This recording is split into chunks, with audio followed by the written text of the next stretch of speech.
मसीह में मेरे अति प्रिय भाई और बहन, प्रभु यीशु मसीह के मधुर और मीठे नाम में मैं आप सबों का आज की सुंदर सुबह में मैथन डैम के किनारे से हार्दिक अभिनंदन करता हूँ। ख्रिस्त में प्यारो, पिछले रात्रि की घड़ी में पिता परमेश्वर ने हमारी रक्षा की, रखवाली की है, हमें भला चंगा जीवन दिया है और आज की इस नए सुबह को हम देख पाते हैं। और आज की सुबह में जब हम परमेश्वर पिता के जीवित वचन को सुनना चाहते हैं, मनन करना चाहते हैं, उससे पहले आइए हम अपने आप को परमेश्वर पिता के हाथों में समर्पित करें। हम प्रार्थना करें।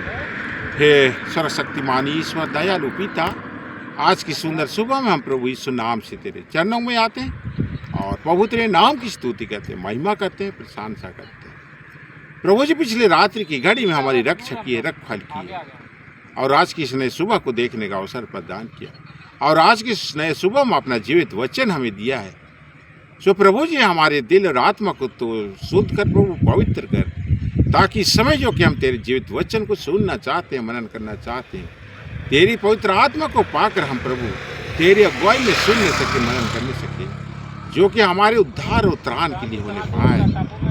प्रभु जी, हमारे मुखों को शुद्ध कर प्रभु, ताकि हमारे मुख से समय जो कुछ भी निकले तेरा प्रभु उद्धार और त्राण और प्रेम की बात निकलने पाए और जिसे हम प्रभु जी ग्रहण करके आनंद को प्राप्त करने सके, तेरी शांति को प्राप्त करने सके, तेरे उद्धार को प्राप्त करने सके, जो कि हमारे भविष्य के जीवन में आत्मिक रूप से जीवन हर एक प्रकार के पाप दोष गुनाहों में तेरे चरणों में देकर आते हुए प्रभु हम मान लेते हैं, दया से क्षमा कर और हमारी ये दीनहीन प्रार्थना जो कि तेरे बेटे यीशु मसीह के सामर्थ्य नाम में लाते, दया से सुना स्वर्ग आज में अपनी महिमा के लिए ग्रहण कर, आमीन। आज की सुंदर सुबह के लिए परमेश्वर का जीवित वचन हमारे दिया गया है, वो हमें मिलता है पुराना नियम से गिनती की पुस्तक, उसका 20वां अध्याय पद संख्या 7 से लेकर 13 तक। गिनती 20 पद संख्या 7 से लेकर 13 तक। यहाँ पर परमेश्वर का जीवित वचन इस प्रकार से लिखा हुआ है, हम ध्यान से सुने। तब यहोवा ने मूसा से कहा, उस लाठी को ले और तू अपने भाई हारून समेत मंडली को इकट्ठा करके उनके देखते उस चट्टान से बातें कर, तब वो अपना जल देगी। इस प्रकार से तो चट्टान में से उनके लिए जल निकाल कर मंडली के लोगों और उनके पशुओं को पिला। यहोवा की इस आज्ञा के अनुसार मूसा ने उसके सामने से लाठी को ले लिया। मूसा और हारून ने मंडली को चट्टान के सामने इकट्ठे किया। तब मूसा ने उससे कहा, हे दंगा करने वालों, सुनो, क्या हमको इस चट्टान में से तुम्हारे लिए जल निकालना होगा? मूसा ने हाथ उठाकर लाठी चट्टान पर 2 बार मारी और उसमें से बहुत पानी फूट निकला और मंडली के लोग अपने पशुओं समेत पीने लगे। परंतु मूसा और हारून से यहोवा ने कहा, तुमने जो मुझ पर विश्वास नहीं किया और मुझे इस्राएलियों की दृष्टि में पवित्र नहीं ठहराया, इसलिए तुम इस मंडली को उस देश में पहुंचाने ना पाओगे जिसे मैंने उन्हें दिया है। उस सोते का नाम मरीबा पड़ा, क्योंकि इस्राएलियों ने यहोवा से झगड़ा किया था और उनके बीच पवित्र ठहराया गया। यहाँ तक आमीन। परमेश्वर पिता अपने वचन के पढ़े और सुने जाने पर सबों को आशीष दे, आमीन। ख्रिस्त में प्यारो, आज की सुंदर सुबह में हम पिता परमेश्वर को धन्यवाद देवे कि आज की सुबह को हमें उसने देखने का अवसर प्रदान किया।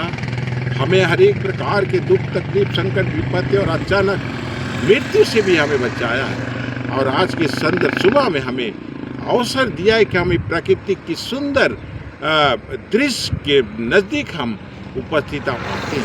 आज ख्रिस्त में प्यारो, आज की सुंदर सुबह में हम धनबाद जिला के मैथन डैम के किनारे हम बैठकर पिता परमेश्वर के पवित्र वचनों को सुन पाते हैं और मनन कर पाते हैं। इसलिए हम पिता परमेश्वर को धन्यवाद देवें। आज हम इस वचन में देख पाते हैं कि क्रोध का परिणाम कितना बुरा होता है।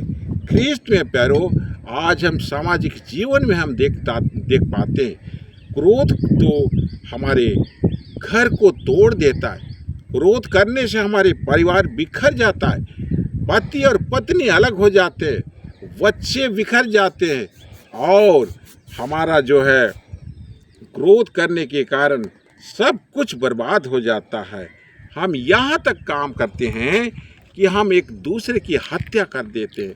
परिणाम स्वरूप क्या होता है, उसका अंत क्या होता है, उसको जेल की उस काल कोठरी में जाना पड़ता है।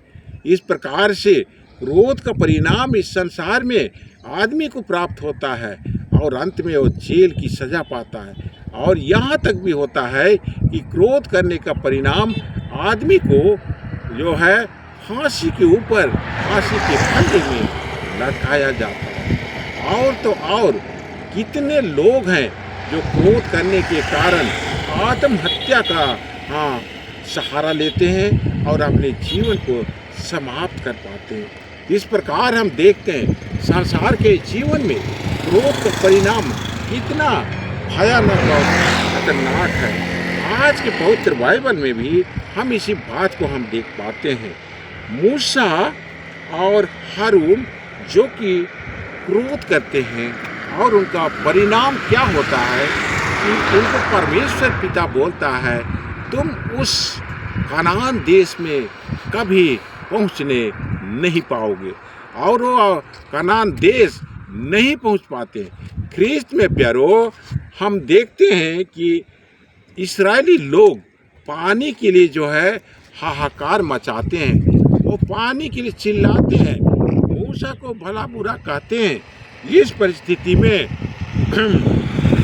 परमेश्वर के सामने मूसा जो है दुहाई देता है और उनसे परमेश्वर से मांगता है कि तो हमें इनके लिए पानी का प्रबंध कर। तो परमेश्वर पिता बोलता है तुम उस चट्टान के पास जाओ और उस चट्टान से कहो कि हमारे लिए, इस्राएलियों के लिए पानी प्रदान करे।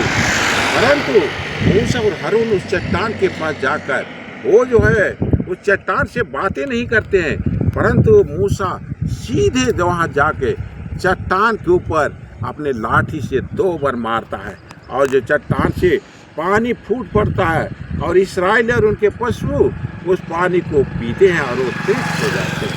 परंतु परमेश्वर पिता मूसा और हारून के ऊपर नाराज हो जाता है क्योंकि वो परमेश्वर की आज्ञाओं को उल्लंघन करते हैं। परमेश्वर पिता ने उनको कहा था कि तुम चट्टान से बातें करना, उन चट्टान से कहना कि हमें पानी उपलब्ध कराओ।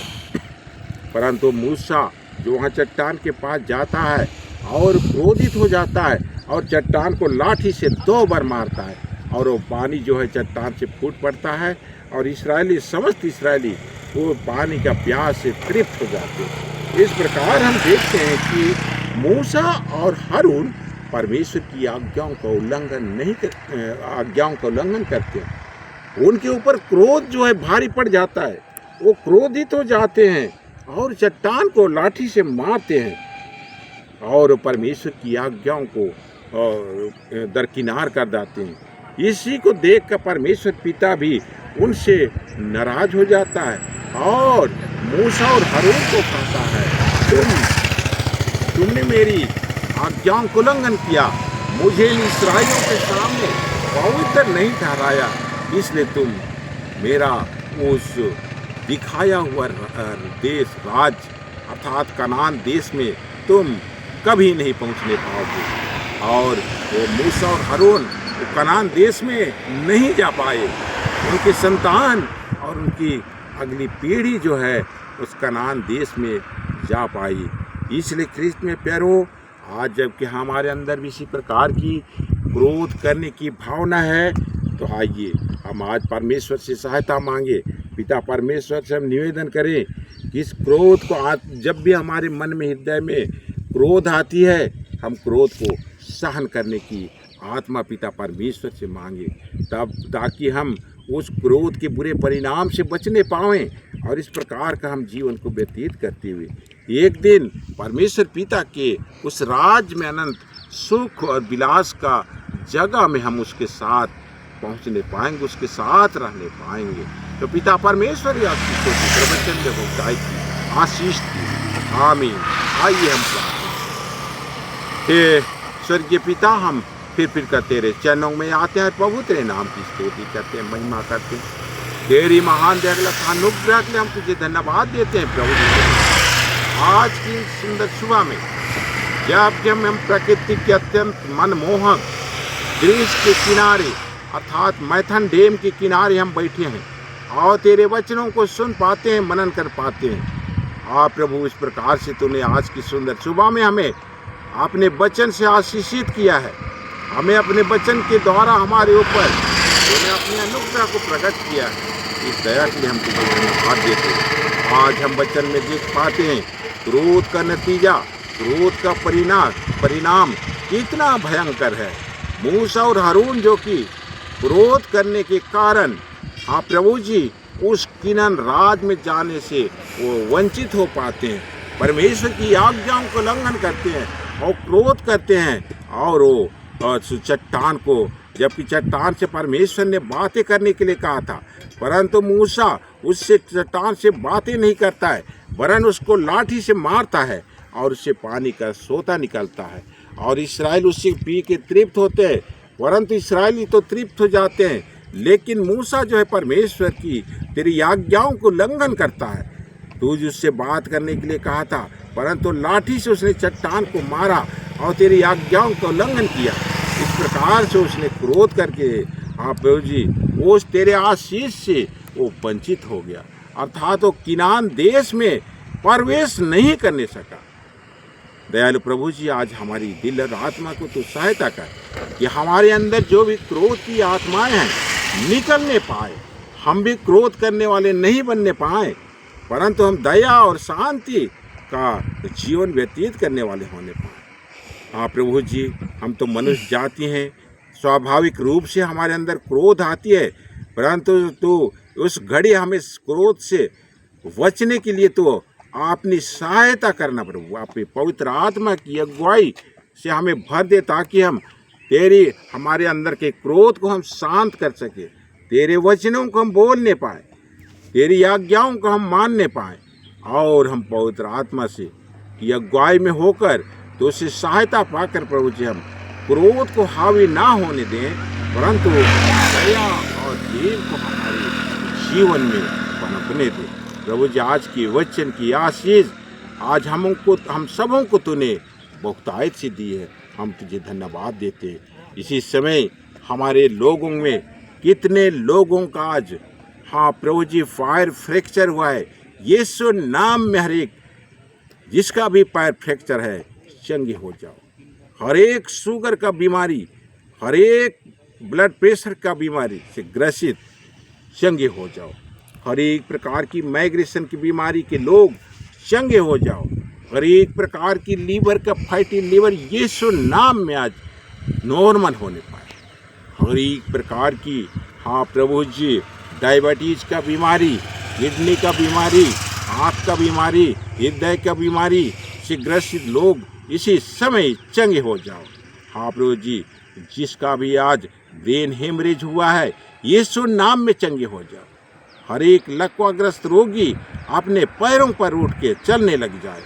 प्रभु, जो भी आदमी इस समय आईसीयू में भर्ती है, जीवन के लिए लड़ाई कर रहा है, प्रभु जी उसके लंबे जीवन की हम घोषणा करें। उसका जीवन आज 20 साल, 30 साल, 40 साल और 60 साल और अधिक बढ़ जाए।